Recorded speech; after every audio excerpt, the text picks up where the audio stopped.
Hello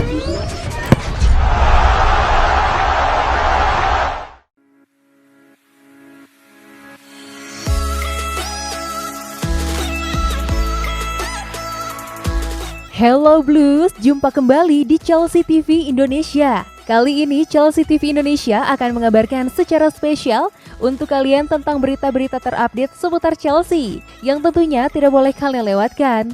So, pastikan tonton sampai selesai ya Blues.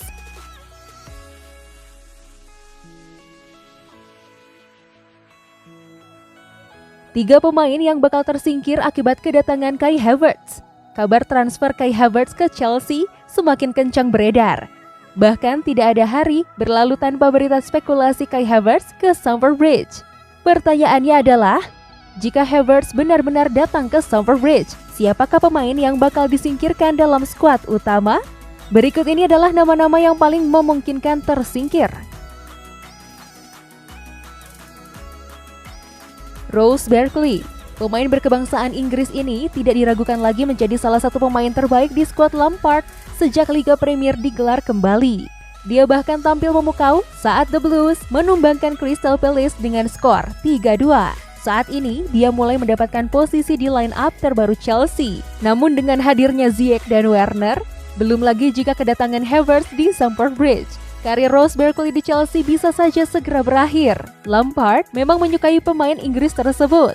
Namun, sebelum jeda liga dimulai, ia hanya memiliki peran kecil selama 2 musim di Chelsea. Mason Mount selalu hadir untuk Lampard musim ini.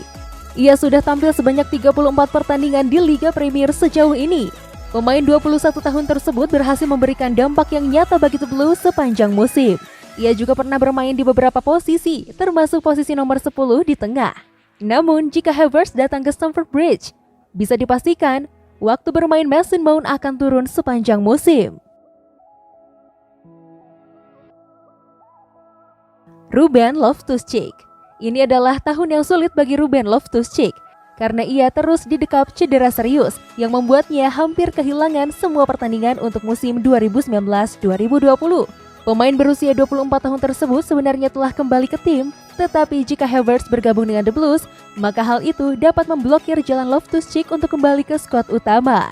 Masih perlu dilihat di mana posisi terbaiknya pasca cedera.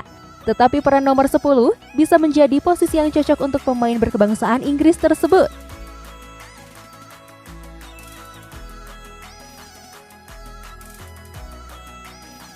Chelsea harus bisa pertahankan Kurt Zouma. Ketika Kurt Zouma memasuki masa puncak karirnya, ia malah terkena cedera ACL yang serius. Setelah sembuh dan membuat beberapa penampilan di skuad Chelsea, penampilan hebatnya mulai kembali. Hanya saja ia sering diragukan untuk tampil. Karena alasan ini, pemain berusia 25 tahun tersebut dikaitkan dengan kepindahan di tempat lain. Tottenham ingin melepas pemain Perancis tersebut dari Chelsea karena Kurt Zouma merupakan salah satu pemain favorit Jose Mourinho. Namun Chelsea sekarang tampaknya harus menolak semua tawaran yang diterimanya untuk mempertahankan bek berbakat tersebut. Terlebih lagi ketika melihat penampilannya ketika melawan Crystal Palace beberapa waktu yang lalu. Bisa dibilang Zouma adalah bek terbaik Chelsea saat ini. Ia ahli dalam melakukan blok vital yang berbahaya. Tackle-nya di dalam kotak penalti adalah salah satu tindakan paling heroik yang pernah dilakukan oleh pemain Blues musim ini. Dia memiliki visi sepak bola yang cerdas dan sangat mirip dengan pelatihnya. Dia tidak akan berhenti untuk melihat Chelsea menang. Inilah yang membuatnya menjadi favorit penggemar. Dia memiliki begitu banyak keterampilan lain yang dibutuhkan klub. Kemampuan atletiknya tak tertandingi oleh bek tengah lain di London Barat. Dalam beberapa tahun terakhir, The Blues selalu bingung dengan posisi center back. Membiarkan Zouma pergi dari Stamford Bridge adalah kesalahan besar. Demi stabilitas pertahanan musim depan, klub harus mempertimbangkan kembali keputusannya menjual Zouma. Kalaupun pergi, bagaimanapun, Chelsea setidaknya harus bisa menuntut biaya yang lebih tinggi daripada yang dilaporkan saat ini.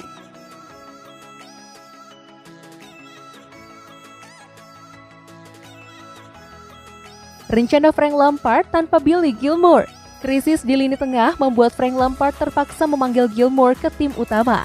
Hasilnya sungguh di luar dugaan. Gilmour yang masih berusia 19 tahun sukses menunjukkan performa cukup impresif ketika dipercaya tampil. Gilmour menjadi starter ketika Chelsea berhadapan dengan tuan rumah Crystal Palace beberapa hari yang lalu.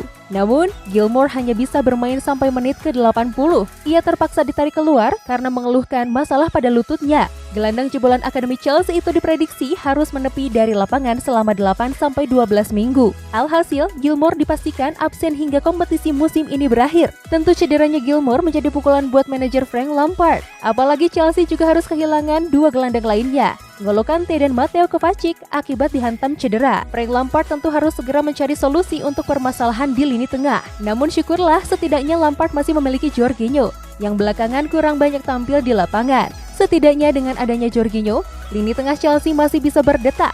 Satu hal kekurangan Jorginho dibandingkan dengan Kante, Kovacic, dan Gilmour adalah soal kecepatan.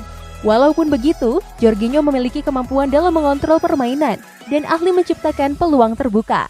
Artinya, jika Jorginho masuk sebagai starting 11 di pertandingan berikutnya, sang pelatih benar-benar akan membuat pendekatan yang berbeda. Meskipun ini bukan pilihan terbaik Lampard, namun dia tidak punya pilihan lain lagi saat ini.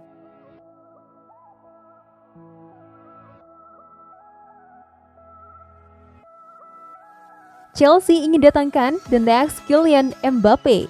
Menurut laporan Express, Chelsea sedang mengejar pemain depan Monaco bernama Malamine Efekele. Pemain muda berbakat tersebut kini disamakan dengan Kylian Mbappe yang memulai karirnya di Stade Louis II. Tim London Barat menilai bahwa Efekele adalah pemain yang lincah dan menjanjikan. Efekele yang akan berusia 16 tahun pada 19 Juli nanti, pada dasarnya adalah pemain sayap kanan. Walaupun begitu, dia juga bisa beroperasi di posisi kiri atau tengah. Laporan tersebut juga mengatakan bahwa pendekatan Chelsea mungkin akan dipercepat akibat Brexit. Karena rekrutmen anak asing di bawah umur kemungkinan akan dilarang setelah 1 Januari 2021.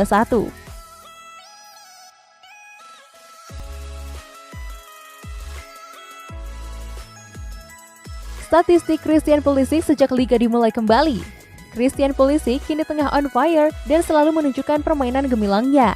Berikut ini adalah statistik gelandang Chelsea tersebut jika dihitung dari penampilannya pasca liga dimulai kembali. Kapten Amerika tersebut menorehkan 276 sentuhan dalam 467 menit di 6 pertandingan. Mulai dari Aston Villa hingga Crystal Palace. Dari 276 sentuhan itu, 16 diantaranya adalah tembakan ke gawang, di mana 7 diantaranya merupakan tembakan tepat sasaran yang menghasilkan 3 gol.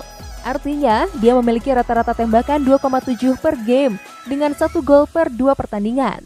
Dengan kata lain, ia melakukan tembakan setiap 29 menit sekali dan mencetak gol dalam setiap 155 menit. Ketika semua telah melihat betapa efektifnya pemain sayap itu dalam menguasai bola. Tercatat ia berhasil menggiring bola melewati lawan sebanyak 13 kali dalam 6 pertandingan terakhir, di mana 4 diantaranya pernah ia lakukan dalam satu pertandingan ketika melawan Palace dan Manchester City. Pihak lawan tampaknya tidak terlalu senang dengan fakta itu, karena Pulisic sudah melakukan 10 kali pelanggaran dalam periode yang sama. Namun dia juga pernah dilanggar sebanyak 12 kali. Pertandingan terakhir di Selhurst Park juga mencatatkan umpan kunci tertingginya dalam 6 pertandingan terakhir, di mana Pulisic membuat 3 dari 8 umpan kunci yang dia buat. Secara keseluruhan, Pulisic telah membuat 155 operan atau rata-rata 25,8 per game dengan tingkatan keberhasilan 76,9%. Sebagian besar umpan Pulisic adalah umpan pendek, kecuali 5 umpan silang dan 11 umpan panjang. Kemampuan defensif pemain berusia 21 tahun itu telah meningkat juga. Ia sukses melakukan 6 dari 9 tackle-nya dalam 6 pertandingan terakhir. Selain itu, dia mencetak 3 clearance dalam periode ini.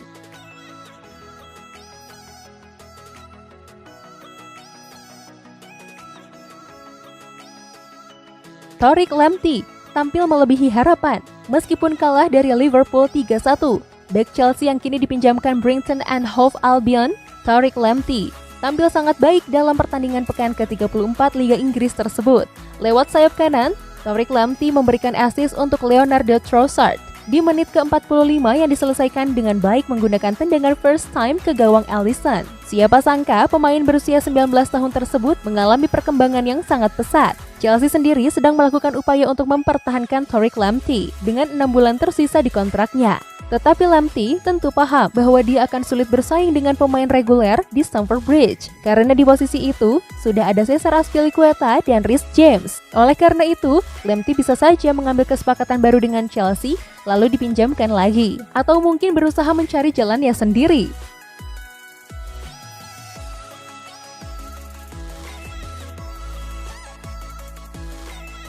Itulah tadi beberapa berita terhangat minggu ini yang berkaitan dengan Chelsea. Bagaimana tanggapan kalian tentang berita-berita tadi Blues? Buat kamu yang mau request, mau dibahasin sesuatu, atau mau diskusi, silahkan komen-komen di bawah ya. Jangan lupa like, share, dan nyalakan lonceng notifikasi supaya kalian gak ketinggalan berita terupdate dari Chelsea TV Indonesia. As always, I'll see you in the next video. Stay safe everyone!